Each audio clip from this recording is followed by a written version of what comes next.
මට වයස 20 හැවිරිදි වියේදී මගේ ජීවිතයේ ලොකුම වෙනස සිද්ධ වුණේ අයියා විවාහ වීමත් එක්කයි. මට වඩා අවුරුදු 5ක් පමණ වැඩිමල් වූ සුලෝචනා අක්කා අපේ ගෙදරට ආවේ අලුත් බලාපොරොත්තු ගොඩක් අරගෙන. ඇය 23 හැවිරිදි වියේ පසුවිය. අයියා විවාහ වී මාස කිහිපයකට පසු ඔහුට විදේශගත වීමට සිදුවීමත් සමග සුලෝචනා අක්කාගේ ජීවිතය ටිකක් අඳුරු වුණා. ඊටත් කලින් ඇයට ලැබී සිටි අවුරුද්දක පමණ කුඩා දරුවෙකු නිසා ඇයට තිබුණ තනිකම තවත් වැඩි වුණා. සුලෝචනා අක්කාගේ ස්වභාවය හරිම සංසුන්, හැමෝටම ආදරය කරන කෙනෙක්. ගමේ අය අතරේ පවා ඇය හරිම ජනප්‍රිය වුණේ ඇගේ කතාබහේ තිබුණ මිත්‍රශීලීකම නිසයි. මට නම් එයා වැඩිමහල් සොහොයුරියක්. මගේ හිතේ තිබුණේ සැබෑ සහෝදර බැඳීමකට සමාන ගැඹුරු සෙනෙහසක් සහ ගෞරවයක්. අයියා නැති පාළුවේදී ඇයට සහාය බීමට මා තුළ වූ වගකීමේ විය. ඒ හැමදේම මම හිතේම සංගවාගෙන හිටියේ ඇය අයියාගේ බිරිඳ වීම සහ මට ඇය වැඩිමහල් කෙනෙක් වීම නිසා ඇති වූ ගෞරවය නිසයි. අපේ ගෙදර නිතරම වගේ සුලෝචනා අක්කාගේ අම්මා ඇය සමග හිටියා. ඒකත් මගේ සිතේ තිබුණ කිසිම හැඟීමක් පිටතට ප්‍රකාශ කරන්න අවස්ථාවක් නොලැබෙන හේතුවක් වුණා. මං හිතුවේ මේ හැඟීම් මගේ හිතේම හිර වෙලා යාවි කියලා. ඒත් දවසින් දවස අපි දෙන්න අතර ඇතිවෙච්ච කතාබහ, එයාගේ තනිකම ගැන එයා කියපු දේවල් මගේ චිත්ත වේගීය බැඳීම සහ උපකාර කිරීමට ඇති කැමැත්ත තවත් වැඩි කළා. පරිගණකයේ දෝෂය සහ තනිකමේ පාළුව. සුලෝචනා අක්කා මට කෝල් කරලා කිව්වා එයාගේ පරිගණකය දෝෂ සහිත වෙලා කියලා. මල්ලි, ඔයාට පුරවන්ද මේක හදලා දෙන්න. මට වැඩ ගොඩක් කරන්න තියෙනවා කියලා එයා හරිම කරුණාවන්ත විදියට ඇහුවා. මමත් කිසිම පැකිලීමක් නැටුවා. හා අක්කේ, මම අද දවල් එන්නම් කියලා පොරොන්දු වුණා. මං හිතුවා ඒක ඇයට සහෝදරයෙක් ලෙස උපකාර කිරීමට ලැබෙන අවස්ථාවක් වෙයි කියලා. මම දහවල් කාලයේ යාළගේ ගෙදරට යනකොට ගේ පුරා තිබුණේ හරිම නිස්කලංක බවක්. අක්කගේ අම්මා සහ බබා නාති ගෙදරක ගිහින් කියලා ඇය කිව්වා. මම යන විට ඇය නාලා ඉවර වෙලා එළියට ආවේ නිවසේ ඇඳුමකින්. මම ඇයට ගෞරවයෙන් කතා කරලා අක්කේ, මම පරිගණකය හදන්නම් කියා කීවෙමි. ඇය මා දෙස බලා හරිම කරුණාවන්ත විදියට hina වෙලා ඇතුළට ගියා. ඒ සිනහව මගේ හිතේ සටහන් වුණා. මම පරිගණකයේ පරීක්ෂා කළ විට එහි දෝෂලක් තිබුණා. ඒක හදන අතරේ මම මේකේ තිබුණ වැදගත් ෆයිල් වගේක් පිරික්සා බලුවා. එහි තිබුණ සමහරක් වැඩ සඳහා වූ ෆොටෝ ඇල්බම්. මම ඒවා පිරික්සද්දී සුලෝචනා අක්කා සිසිල් බීම දෙකක් රැගෙන එතනට ආවා. මල්ලි, ඔයාට මහන්සි ඇති. මේක බොන්න. ඇය හරිම කරුණාවන්තව කිව්වා. ඔව් අක්කේ, දැන් හදලා ඉවරයි. මං කීවෙමි. ඇය මා අසලින්ම පොටුවක වාඩි වුණා. ඇය මා දෙස බලා මෙසේ ඇහුවා. මල්ලි, ඔයා කම්පියුටරේ බලනකොට මොනවද හොයන්නේ? මොකුත් නෑ අක්කේ. මං කීවෙමි.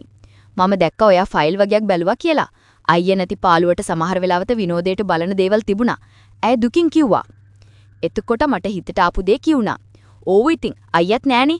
ඒත් ඉතින් අක්කට මම ඉන්නවනේ. ඕනම දෙයක් මට කියන්න. ඔයාගේ තනිකම මට තේරෙනවා. මං කීවෙමි. ඇය මා දෙස හැරි කම්පණින් යුතුව බැලුවායා. ඔයා මගේම මල්ලි වගේනේ. ඔයාගෙන මට ලොකු සහෝදර බැඳීමක් තියෙනවා. ඇගේ ප්‍රතිචාරයෙන් මගේ හිතේ වූ සහෝදර බැඳීම තවත් තහවුරු වුණා. ඇය කුස්සියට ගිය විට මම ඇය පසුපසින් ගියා. ඇය එළවලු කපමින් සිටියාය. මම හිමීට ගිහින් සහෝදර සෙනෙහසින් ඇගේ උරහිස මට අතට ඇබුවා. මට අවශ්‍ය වුණේ ඇය කෙරෙහි වූ මගේ අවංක සෙනෙහසත් සහෝදරයෙකු ලෙස ඇයට සහාය වීමට ඇති කැමැත්තත් ඇයට දැනෙන්නටයි. ඇය මට කිව්වා මල්ලි වාගේ සහයෝගය මට ලොකු දෙයක්. අනේ අක්කේ, මම වාට සහෝදරෙක් වගේ හැමදාම ඉන්නම්. මට වාගේ තනිකම නැති කරන්න පුරුවන්. මම බැගේ පතෙන් ඉල්ලා සිටියා. ඇය මොහොතක් නිශ්ශබ්දව සිටියා. ඇගේ කඳුළු පිරුණු දැස් වලින් මා දෙස බලුවාය. මල්ලි, ඔයා මට ලොකු සහනයක්. මට තවදුරටත් මේ පාළුව දරාගෙන ඉන්න අමාරුයි. ඇය අවසානයේ පිළිගත්තා. නොතේරුණු සෙනෙහසක ආරම්භය. ඇගේ පිළිගැනීමෙන් පසු අපි දෙදෙනා අතරේ හරිම අමුතු සහෝදර සෙනෙහසක් ඇති වුණා. අපි දෙදෙනාම දැනගෙන හිටියා අයියා නැති තනිකම සහ ඒ තනිකම පිරවීමට අවශ්‍ය වූ චිත්තවේගීය සහයෝගය අපිට ඒ හැඟීම් පාලනය කරගන්න ඉඩ දුන්නේ නැහැ. ඇය මගේ අතින් අල්ලාගෙන විසිට කාමරේ සෝපාව වෙතට ගියා. අයියා රට ගියාට පස්සේ මට දැනුනේ මම තනිකඩ වෙලා වගේ. මම හිතුවා ඔයා මට ලොකු සහනයක් වෙයි කියලා. ඒත් ඔයා මගේ මල්ලි නිසා මම හැමදාම බය වුණා. මගේ හිතේ ඔයාට සහෝදරයෙක් ලෙස තැනක් තිබුණා. ඇය කීවා. අක්කේ, අපි දෙන්න අතරේ තියෙන්නේ ගෞරවයක් මිශ්‍ර වුණු අවංක බැඳීමක්. අපි මේ මොහොතේ සතුටින් කතාබස් කරමින් ඉමු. මම ඇයව ගෞරවයෙන් තුරුළු කර ගතිමි. අපි දෙදෙනා ටික වෙලාවක් කතාබස් කරමින් අපේ හිතේ තිබුණ දුක හා තනිකම බෙදා හදා ගත්තා.